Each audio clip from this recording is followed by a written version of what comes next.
Hello everyone. तो BSc first year का एक लास्ट टॉपिक बचा था, equation for first order and higher degree. इस पे कितने टॉपिक हैं मैंने प्रीवियस वीडियो में डाला था, तो मैं इस टॉपिक पर डिस्कस करूंगी। Equation solvable for equation solvable for y, equation solvable for x and Clairaut equation. Now first topic पर डिस्कस करते हैं।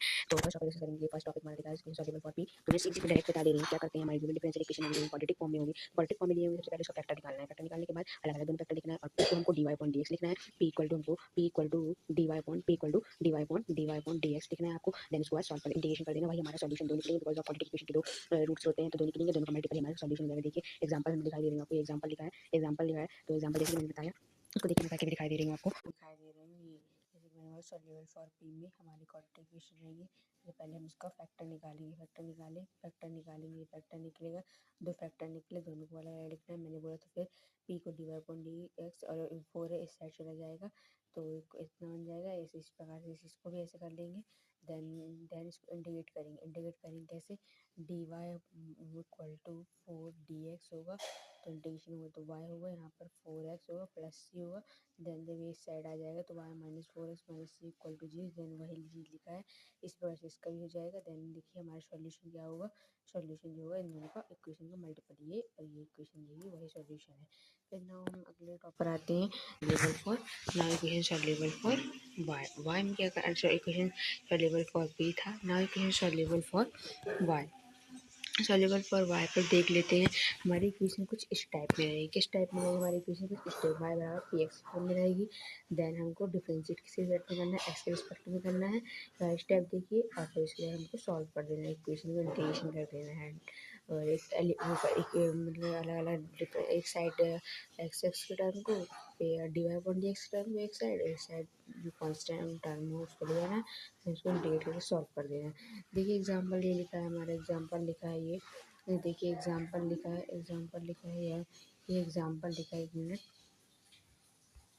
तो बात कर लेते हैं सॉल्युबल फॉर y की। सॉल्युबल फॉर y में क्या है, हमारी गिवन डिफरेंशियल इक्वेशन इस फॉर्म में रहेगी। इस फॉर्म में सबसे पहले y बराबर px फॉर्म में रहेगी, तो हमको डिफरेंशिएट करना है, x के रिस्पेक्ट में करना है, x के रिस्पेक्ट में कर दिए, x के रिस्पेक्ट में कर दिए। उसके बाद आपको क्या करना है, उसके बाद आपको फैक्टराइज करना है, देन सॉल्यूशन हमको इस फॉर्म में मिल जाएगा। तो एग्जांपल के थ्रू इसको समझ लेते हैं। देखिए एग्जांपल लिखा है जो, इसी पर देखते हैं। तो मैं आपको दिखाऊँ, देखिए ये एग्जांपल लिखा है। एग्जांपल पे देखिए, ये y बराबर px के फॉर्म में दी है हमारी गिवन डिफरेंशियल इक्वेशन। ओके, तो हमको x y हमको किसके रिस्पेक्ट करना है, मैंने बोला x के रिस्पेक्ट में डिफरेंशिएट करना है, तो मैंने डिफरेंशिएट कर दिया है। ये डिफरेंशिएट आप लोग इनमें इंटू फंक्शन लगा दीजिएगा, इसमें इंटू फंक्शन लगा दीजिएगा, तो देन हमको ये भी गेट प्राप्त हो जाएगा। ठीक है, उसके बाद हम देखते हैं, उसके बाद हम कुछ नहीं करना, हमको हमको एक px टर्म को एक साइड ले जाना है, इन टर्म को, और इन टर्म के साथ लिख लेना है, ताकि हम कॉमन ले सकें। देखिए मैंने कॉमन ले लिया इन दोनों में, और इन दोनों में कॉमन ले लिया। फिर उसके बाद कुछ नहीं करना, आपको दोनों अलग लिखना है, जैसे पिछले स्टेप में करें। फिर पी को d y upon d x d p upon d x लिखा है, उसको इंटीग्रेट कर देना, एक टर्म वाला हो जाएगा। देन इससे हमें पी की वैल्यू मिल जाएगी, और पी की वैल्यू इक्वेशन फर्स्ट पे पुट अप कर देना। इक्वेशन फर्स्ट हमारी क्या है, ये पी की वैल्यू, हमारा सॉल्यूशन मिल जाएगा। देखिए हमारा सॉल्यूशन कुछ इस फॉर्म में आएगा, हमारा सॉल्यूशन इस प्रकार से। अब आगे बढ़ते हैं, तो हमारा आगे क्या है, इक्वेशन देखिए मैंने एग्जांपल इस पे दिया है, फिर वही सॉल्व कर लेंगे।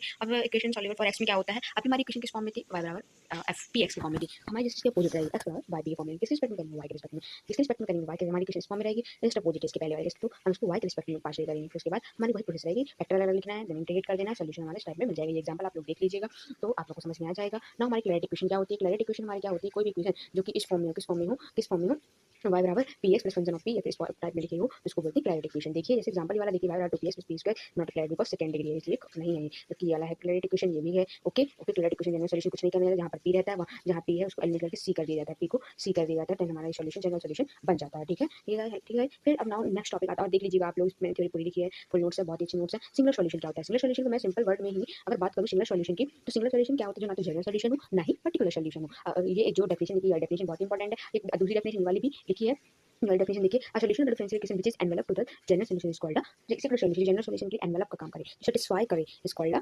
General, is called a singular solution. ठीक है, what is envelope, envelope definition, a curve which touches the each member of one parameter family of curve and touched by some member is called envelope. ठीक है, okay definition भी मैंने बता दिया है। अब देखिए क्वेश्चन को निकालने के लिए मेथड्स होती हैं ये वगैरह की, हम इसको निकालते कैसे हैं, पी के रिस्पेक्ट में पार्शियली डिफरेंशिएट करके वाला मेथड देख लीजिए। फिर हम हमारा ये होता है हमारा सिंगुलर सॉल्यूशन कहलाता है। और नेक्स्ट टॉपिक पर बढ़ते हैं, आगे देख लीजिए सभी सिंगल सॉल्यूशन का हमेशा सिंगल सॉल्यूशन होता है, वो हमेशा गिवन इक्वेशन की जरूर सेटिस्फाई करता है। हमारा सिंगल सॉल्यूशन है वो गिवन इक्वेशन जरूर सेटिस्फाई करता है, मतलब हमारी जो इक्वेशन है इसको सेटिस्फाई जरूर करेगा, ये पूरी इक्वेशन को जरूर सेटिस्फाई, इस इक्वेशन को सेटिस्फाई करेगा ही करेगा, कोई भी होगा, है ना। तो देखिए मैं अभी दिखा रही हूँ, देखिए ये क्वेश्चन देखिए, फाइंड सिंगुलर सॉल्यूशन और फाइंड सिंगुलर सॉल्यूशन है general solution, single solution. Question देखिए आप लोग, y P x plus a y P, तो आपको दिख रहा है क्लैरिट फॉर्म दिख रहा है, तो given differential is the form of y P x plus function of P. तो मैंने क्या बताया था, पी की जगह से इसका जनरल सॉल्यूशन हो जाएगा, तो इसका जनरल सॉल्यूशन ये हो गया है। Now single solution of the given differential equation can be evaluated by the eliminating p from given से एलिमिनेट करके पी को करेंगे फिर पार्शियली डिफरेंशिएट करेंगे एक्स प्लस कितना आ जाएगा f dash p equal to zero f बराबर p x plus a y p first equation हमने इसको मान लिया ठीक है। तो हमने क्या किया है फिर डिफरेंशिएट कर दिया है x plus F dash P और जीरो और हमने एफ डैश पी की वैल्यू रख दिया है यहाँ पर एक्स माइनस ए वाई पी स्क्वायर किए हैं। ये एफ डैश पी यहाँ से एफ डैश पी निकाल लिए तो यहाँ वैल्यू पुट कर दी एक्स बराबर ये आ गया पी बराबर 1 ना आ गया ठीक है। Putting the value P in star की वैल्यू पुट अप कर देंगे इस इक्वेशन पुट अप कर देंगे तो कुछ इतना हमारा आएगा। अब जो है अब इसको देखिए चेक इट इक्वेशन 2 जो है हमारी is the solution of the limit differential equation ये जो है क्वेश्चन है। तो हमने से क्या किया ये है ये देखिए ये y बराबर इतना हमारा निकला है यहाँ से हम y निकाल लेंगे तो y जो होगा वो अंडर रूट करके आएगा 2ax तो हमारा y लिखा है अंडर रूट एक मिनट ये आएगा हमारा बराबर कुछ इतना टू रूट ए एक्स आएगा वही लिखा है यहाँ से निकाला गया यहाँ से निकाला गया है ठीक है। फिर हम कुछ नहीं करना है इसको सब इसकी वैल्यू उसको डिफरेंशिएट इस पे पुट अप करना है इसमें पुट अप करना है तो हमारा कुछ इतना आएगा देखिए लेफ्ट हैंड साइड और राइट हैंड साइड वाई कितना दिया इसका राइट हैंड साइड हमको कितना जाना है मतलब दोनों left hand side right hand बराबर है मतलब ये वाई स्क्वायर वजह से सिंगुलर सॉल्यूशन है। अब मैंने क्या बोला था कि सिंगुलर सॉल्यूशन जो हमारा गिवन इक्वेशन सेटिस्फाई करता है तो सेटिस्फाई कर रहा है देन हमारा टॉपिक खत्म होता है। इसमें इसको अच्छे से देख लीजिएगा आप लोग समझ लीजिएगा ये नोट्स बहुत ही इंपॉर्टेंट है बीएस के लिए एग्जाम पॉइंट ऑफ व्यू से बहुत अच्छा टॉपिक है क्वेश्चन आते हैं तो आप लोग देख लीजिएगा। तो हमारा नेक्स्ट टॉपिक पे मैं बताऊंगी यूनिट पे स्टार्ट करेंगे।